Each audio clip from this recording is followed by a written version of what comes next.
오늘 설교 제목은 하나님이 세우시면입니다. 우리 이 제목으로 함께 은혜를 나누었으면 좋겠습니다. 신약 성경에서 예수님이 제자들을 뽑으시는 그 장면을 보다 보면 한 가지 특징을 발견하게 됩니다. 제자들이 어떤 사람들이냐면 어부들, 세리 이런 사람들이었는데요. 이렇게 당시 사회에서 천대받고 소외받고 무시당하던 그런 사람들을 제자들로 뽑으셨다는 것입니다. 그런데 그 제자들이 나중에 어떻게 됩니까? 모든 크리스천들을 가르치고 모든 크리스천들에게 존경받는 그런 너무나도 위대한 사도들이 되었습니다. 당시 제자들 중에서 자기가 나중에 그렇게 위대한 사도가 될 줄 그렇게 예상했던 사람들이 누가 있었겠어요? 아마 상상도 못했을 것 같습니다. 자, 그런데 이것이 바로 우리 주님께서 일하시는 방식입니다. 사사기도 보세요. 위기 때마다 백성들의 지도자가 되어서 민족을 살리는 그런 사사들도 알고 보면 세상에서는 또 일반 관념으로는 진짜 별 볼 일 없는 사람들이었습니다. 여러분이 지금 생각나시는 사사들을 떠올려 보세요. 우선 오늘 본문의 에훗, 왼손잡이였습니다. 지금이야 왼손잡이가 이렇게 말을 하지만 옛날에는 정상이 아닌 장애로 취급되는 것이 왼손잡이였습니다.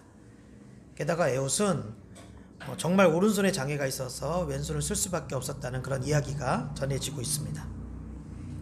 또 여자 사사였던 드보라, 여자잖아요. 지금 아프가니스탄에서 탈레반들이 하는 행동을 보세요. 옛날 여자들이 어떤 위치에 있었는지는 두말하면 잔소리죠. 그런데 그런 드보라가 당시 힘센 장군이었던 바락을 지도하잖아요. 바락도 마찬가지입니다. 바락은 덩치는 좋고 힘은 셉니다. 그런데 저 혼자서는 못해요. 드보라 사사님이 같이 가주세요. 무서워요. 이러잖아요. 겁쟁이였습니다. 그런데도 쓰임받았습니다. 그리고 적장인 시스라를 누가 죽였습니까? 연약한 아줌마였던 야엘이 죽였습니다. 그래서 야엘의 업적을 찬양하는 그런 노래까지 만들어지잖아요. 또 평범한 농사꾼이었던 삼갈은 소모는 막대기로 블레셋 사람들 600명을 죽인 위대한 사사가 되었습니다. 그리고 요즘 등장하는 기드온, 어떤 사람이죠? 정말 세계 최고 소심쟁이. 그렇게 하나님께서 능력과 기적을 보여주셔도 의심하고 또 의심하고 불안해하고 또 불안해하고 이런 사람이 기드온이에요. 그런 기드온이 어떻게 사사로 쓰임받았는지 여러분들이 큐티 시간에 잘 보셨을 거예요. 이렇게 하나님께서는 평범하고 또 허점도 많은 사람들, 그런 사람들을 사사로 세우셨다는 것입니다. 사사들은 무슨 왕이나 제사장들이 아니었습니다. 이 사람들은 평소에는 잘 드러나지도 않았어요. 그러다가 이스라엘이 위기에 처했을 때, 이방 민족들에게 고통을 당할 때, 그래서 어찌할 바를 몰라서 너무 괴로워할 때 그 위기의 때마다 등장했다는 것이죠. 사사들은 군인도 아니었습니다. 어떤 관직을 가진 사람들도 아니었습니다.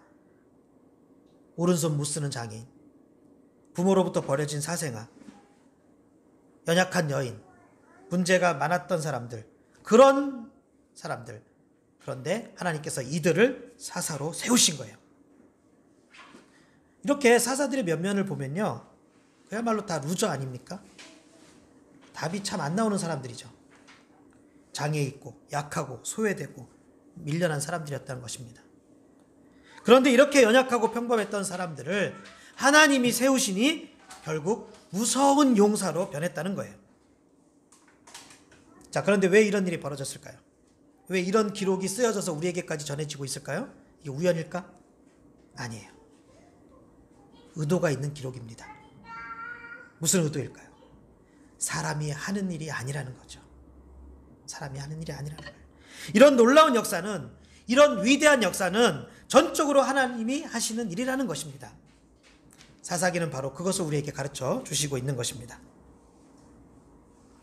아무리 병이 있고 장애가 있고 단점이 있고 부족할지라도 하나님이 세우시면 위대한 용사가 되는 거예요. 그런데 이런 여러 가지 우리의 그 부족한 부분과 문제들은요, 비단 육체적인 문제에만 해당되는 것이 아닙니다. 육체적인 부분만 생각하면 안 되고 정신적인 부분도 우리가 생각할 것이 많아요. 요즘에도 보면 특히 많이 부각되고 있는 것들이 그런 정신적인, 심리적인 병들이죠. 공황장애도 그런 거 아닙니까? 요즘에 정말 다양한 공황장애가 있고 또 그렇게 공황을 겪고 있는 사람들이 정말 많습니다. 그런데 옛날에는요, 이런 장애들이 뭐 특별한 것처럼 인식되었지만 사실 몸이 아픈 것과 마찬가지예요. 몸도 어떻습니까? 어떤 계기가 있어서 다치게 되고 그로 인해서 병이 들잖아요. 정신도 마찬가지입니다. 눈에 보이지 않아서 그렇지 우리 몸의 일부인 뇌가 어떤 어택을 받은 거죠. 그래서 정신적인 부분이나 생각하고 신경 쓰고 그런 심리적인 부분에 장애가 온 것입니다. 그러니까 약을 복용해야 되는 것이 맞아요.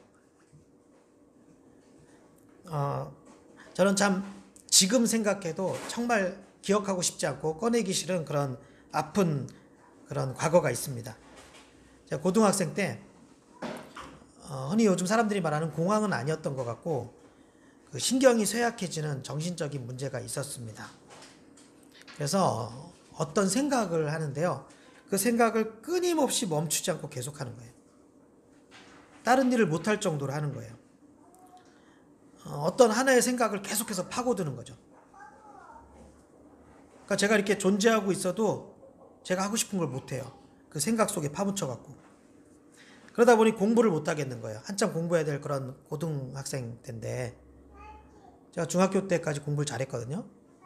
근데 생각지도 못한 그런 문제 때문에 고등학생 때 공부를 못하는 거예요.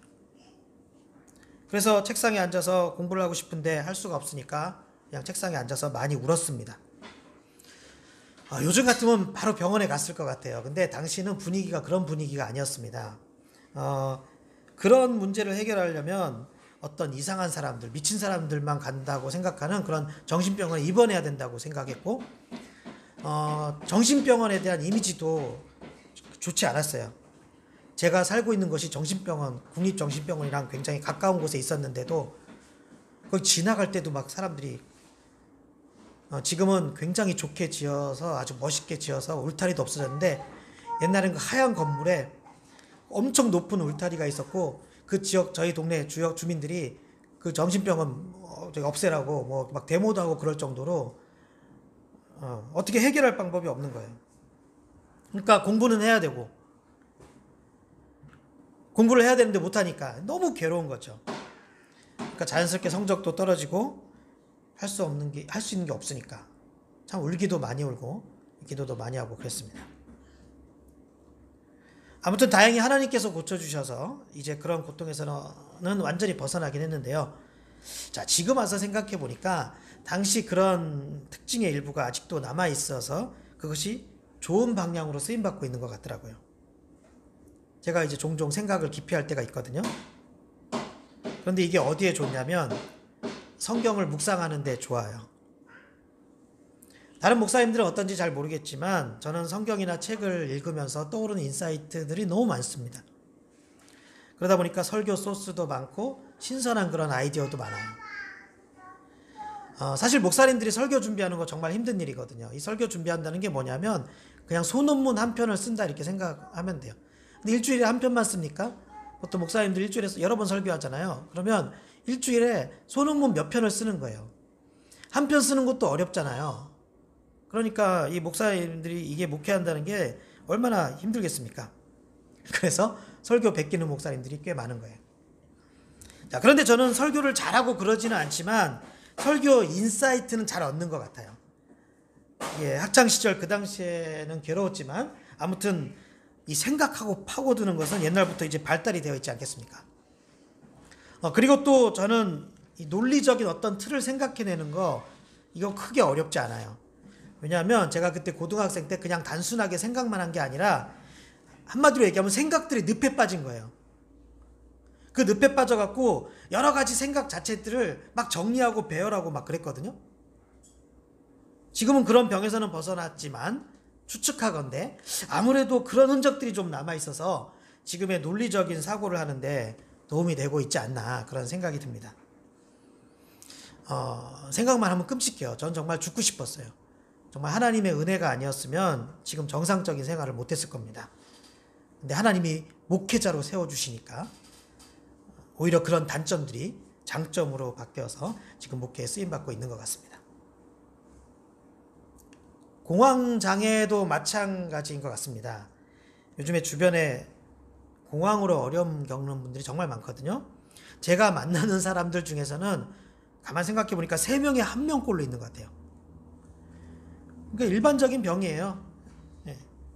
그래서 이야기를 제가 그런 사람들과 많이 나누다 보니까 그런 사람들의 어떤 공통점을 발견하게 되더라고요. 일단 감성이 여려요. 그리고 굉장히 민감합니다. 그래서 특히 연예인들이 그런 공황장애로 어려움을 많이 겪는 것 같은데요. 자, 그러다 보니까 어떤 특징이 있냐면 다른 사람의 일이나 다른 사람이 당하고 있는 그런 상황에 대해서 굉장히 공감을 잘해요. 어느 정도냐면 누가 아프면 자기가 실제 아픈 거예요. 또 누가 답답한 상황에 있으면 자기가 숨이 막힐 정도로 자기도 실제 답답한 거예요. 그래서 공황장애가 있는 사람들은요, 무엇을 보느냐, 무엇을 듣느냐가 굉장히 중요한 것이죠. 왜요? 감성지수가 너무 높기 때문에 그래요. 아울러 공감지수가 너무 높기 때문에 그래요. 그리고 제가 이제 여러 사람들과 대화를 하고 자료를 검색하다 보니까 그런 특징들, 이제 공통점을 찾게 되더라고요. 저는 또 분석하는 특징이 있잖아요. 안 넘어가잖아요. 그러니까 그런 사람들에 대해서도 계속 생각을 하는 거죠. 아무튼 그러다가 어느 날 제가 참 놀라운 간증을 듣게 되었습니다. 그렇게 공황장애를 앓고 있던 어떤 분이 기도해서 고침도 받고 또 그 자신이 가지고 있던 특징이 오히려 은사가 되어서 하나님께 쓰임받고 있다고 그렇게 얘기하더라고요. 아까 제가 공황장애로 고생하고 있는 사람들 특징에 대해서 말씀드렸잖아요. 자, 그 특징들이 어떤 식으로 은사가 될 것 같으세요? 여러 가지가 있겠지만 대표적인 게 중보기도입니다. 그렇죠. 이전에는 다른 사람들의 고통이 나의 고통으로 함께 괴로워하는 것으로 끝났다면 이제 다른 사람들의 고통이 나의 진실한 기도로 바뀐 거예요. 그래서 그분도 그런 특징을 자기의 은사로 받아들이게 되고 다른 사람들보다 정말 중보기도를 열심히 하더라고요. 하나님이 이렇게 놀라운 역사를 펼치신다는 거예요. 사사들이 쓰임받은 방식도 마찬가지입니다. 모두 다 그 약점들이 강점으로 쓰임받았어요. 오늘 본문에도 나오지만 에훗은 당시에 드문 왼손잡이였기 때문에 에글론 왕의 숙소에 들어갈 때 오른쪽 허벅지에 숨긴 칼을 들키지 않았던 거예요. 칼을 오른쪽 허벅지에 숨기지 않거든요. 왼쪽에 차지. 거기 경호원들이 없었겠습니까? 부하들이 없었겠습니까? 근데 그것 때문에 자기가 가지고 있는 그 왼손잡이라는 장애 때문에 들어가서 일을 수행할 수가 있었던 거예요. 또 야엘은 어떻습니까? 연약한 여인이었어요. 연약한 여인이었으니까 상대방이 방심하고 있었어요. 시스라가 방심했어요. 그래서 시스라를 죽일 수 있었던 겁니다. 야엘 하면 어떤 사람 생각나지 않아요? 우리나라 논개 생각나잖아요. 그 연약한 여인이 위대한 민족적 영웅이 됐잖아요. 이렇게 하나님이 세우시면 우리의 연약함도 하나님의 능력의 통로가 될 수 있다는 거예요. 제가 전에 그 나이, 우리가 몇 살인가 하는 그런 나이가 우리가 하나님께 쓰임받는 일에 전혀 문제가 되지 않는다. 그렇게 말씀드렸었는데요. 마찬가지입니다. 나의 단점도, 나의 질병도 전혀 문제가 되지 않는다는 거예요. 아니, 오히려 그것 때문에 위대한 인생이 될 수 있다는 것입니다. 왜요? 하나님이 그런 방식으로 일하시기 때문이에요. 자신의 고통, 연약함, 질병 이런 것들로 힘들었던 그런 과거에 발목 잡히지 마세요. 과거에 발목 잡히지 말고 하나님께 손목 붙잡혀야 합니다. 그러면 승리한다는 거예요. 그러면 위대한 용사가 될 수 있다는 것입니다. 사탄은 언제나 과거를 가지고 우리를 괴롭힙니다. 우리를 무너뜨립니다. 그래서 우리에게 두려움을 주지요. 불안을 주지요. 부정적 인식을 주지요. 왜? 우리 믿음을 흔들기 위해서. 우리가 하나님께 붙잡히기만 하면 해결된다는 그 믿음을 흔들기 위해서 그러는 거예요. 이게 사탄이 하는 짓입니다. 그래서 자꾸 현재와 과거를 생각하면서 나는 이랬었지, 나는 못하지, 나는 이런 문제 있지, 나는 안 되지, 나는 할 수가 없지, 이렇게 생각해서는 안 된다는 거예요. 과거에 붙잡히지 마세요. 현재 나의 약점에 질병에 붙잡히지 마세요. 하나님께 붙잡히기만 하면 다 해결됩니다. 월터 마셜이라는 목사님이 이런 말을 했었습니다. 하나님이 자기 백성을 불러 위대한 일을 하게 하실 때는 그 일을 할 수 있는 힘도 허락하신다. 그렇습니다. 하나님이 우리를 세우시면 그냥 세우시는 게 아니에요. 하나님이 우리를 세우시면 다 해결됩니다.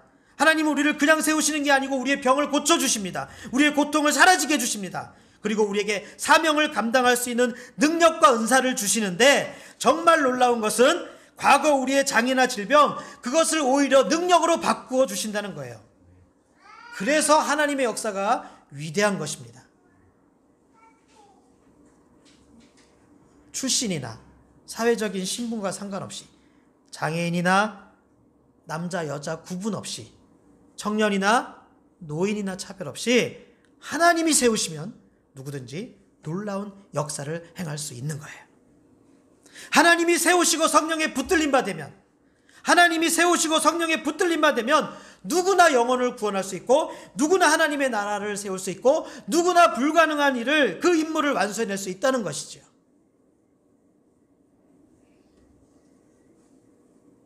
오늘 꼭 기억하시기 바랍니다. 여러 가지 육체적, 정신적인 단점들, 성격상 문제들이 있어도 그 사람을 하나님이 세우시면 그것이 그 사람의 강점이 되는 것입니다. 그러니 함부로 단정하지 마세요. 자포자기하지 마세요. 비록 지금은 힘들어도 좀 더 참으시면서 그저 내가 소박하고 진실되게 하나님과의 관계만 제대로 유지하고 있으면 되는 거예요. 때가 되면 용사가 됩니다. 때가 되면 크게 쓰임받습니다. 그리고 많은 사람들에게 선한 영향력을 끼치는 그런 사명자가 됩니다. 이러한 소망과 믿음으로 여러 가지 지금의 어려움들을 잘 이겨내는 우리 보듬교회 성도들이 되시기를 예수님의 이름으로 축원합니다.